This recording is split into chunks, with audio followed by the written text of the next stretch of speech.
we do have breaking news.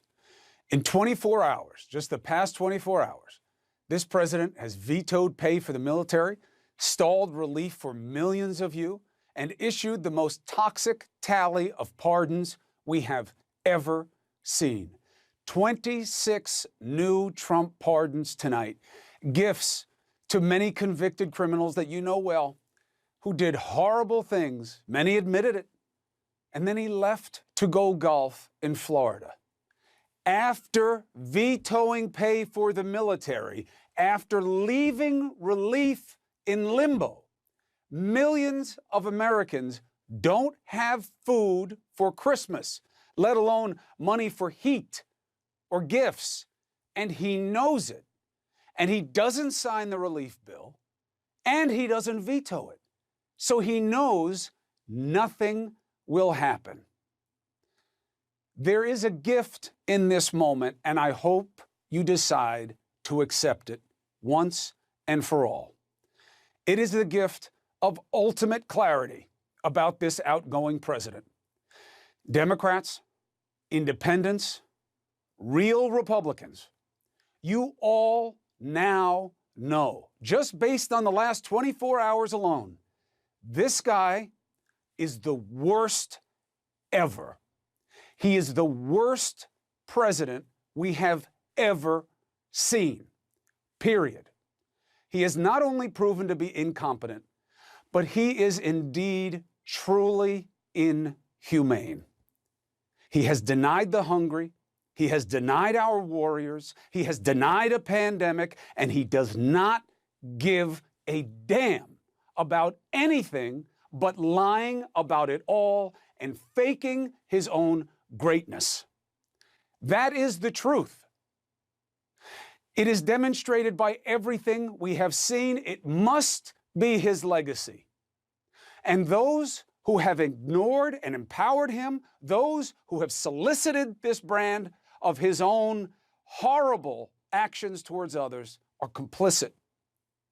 He must be remembered as the worst, if only for this alone, and if only this is what we had seen, it would already make him the worst, on top of years of perfidy, of deceit, of lies, of viciousness towards those who need protection consistently. You literally have seen nothing to feel any other way, and yet you do, but no more. This has to be a bottom. He must be seen as the worst, and we must run away from him and this type of behavior as fast as we ever have collectively as a country before. Anybody who wants to continue his kind of just crooked ways must be condemned, and early, because this cannot be repeated. That would be a shame on us. The headliners he pardoned tonight, those who kept their mouths shut. Family by extension. Paul Manafort, Roger Stone, and Charles Kushner. That is the father of his son-in-law, Jared. Law and order, the pro-law enforcement president. Give me a break. He just undid hard work of law enforcement who made the cases against these crooks. This country pursued justice against those who did wrong. He just undid it. Not because there are new reckonings in the case, but because it's all about him and saving face. Both Stone and Manafort were indicted by special counsel Bob Mueller. They went to trial. They were convicted by juries of multiple crimes. Stone, a longtime ally, Manafort, his former campaign chair, and Kushner. You may not know about him, but I'll give you the thumbnail. That's all you need to know. He pleaded guilty to tax evasion and retaliating against a federal witness and lying to the FEC. He was prosecuted in the early 2000s by then U.S. Attorney Chris Christie. And then Christie, of course, became Trump transition chair.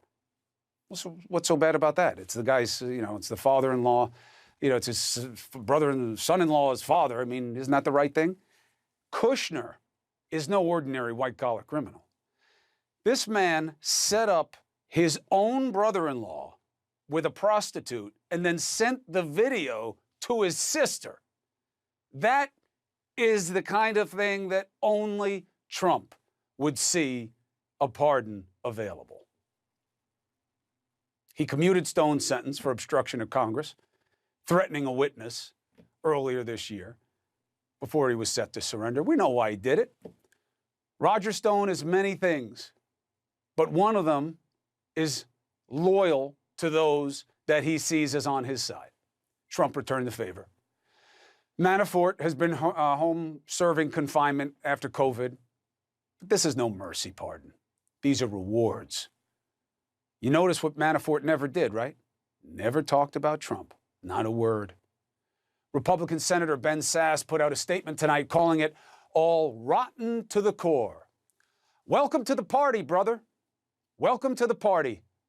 The time is over for your delicate dance. Sasse, you've got a great future in your party. You have a potential future in this country. You should have been saying that all along. And by the way, Sasse has been one of the most rational. We now should have clarity. Trump is the worst. We have never seen anything like this. This kind of insensitivity to humanity, this disrespect of justice. He is literally no friend to justice, and he's a president. Think about it. The pardons have implications, and we will discuss them tonight with some of the best minds in the business. But you have to just keep your eye on the urgency that this president has just ignored. The man has gone to Florida after blowing up the relief bill. He won't sign it. He stalled it. He did veto pay for troops, so at least Congress can work on overriding it. But if you're going to do something about the relief bill, you got to do it. Walk the walk. Why didn't you veto the bill? Why didn't you then, if you're not going to veto it, tell McCarthy to meet Pelosi on the floor and vote it out? Why didn't you make a deal? Why did you leave? Why did you leave? If you believe in a God, I don't care what your religion is, who does this? By all accounts, you are not working on a deal. Every day you golf. Every day you delay is another day of paralyzing pain in a country that you owe. And you know this. And you won't veto so that there can be some kind of action. You won't tell your minions to meet Pelosi. Why? Then what is this about? Who did you really do this for? How can the answer not be you? How can the truth not be that you wanted to look the part of the hero just when you're trying to undo democracy? Even though you know you were torpedo a compromise that has been months in the making that you ignored while your people helped negotiate. It is the worst thing you could do in this situation. And you made this situation. You ignored this pandemic. You made a bad play. You thought if you ignored it, it would go away and the economy would be okay and you would win, and you were wrong. And you doubled down on dumb. And this time, it bit all of us in the ass. And then you leave, almost assuring no action on the relief. At least you vetoed the NDAA, the National Defense Authorization Act, so you can set up a possible override. Yeah, it's going to pit members of your party against each other, but you know what? They need to do that anyway. The Republicans have to figure out what the hell they're about anymore. Are you really just Retrumplicans? You seem confused. Well, you should have clarity too. This man is the worst. He has been terrible for your party because nobody knows what the hell you're about anymore, and neither do you.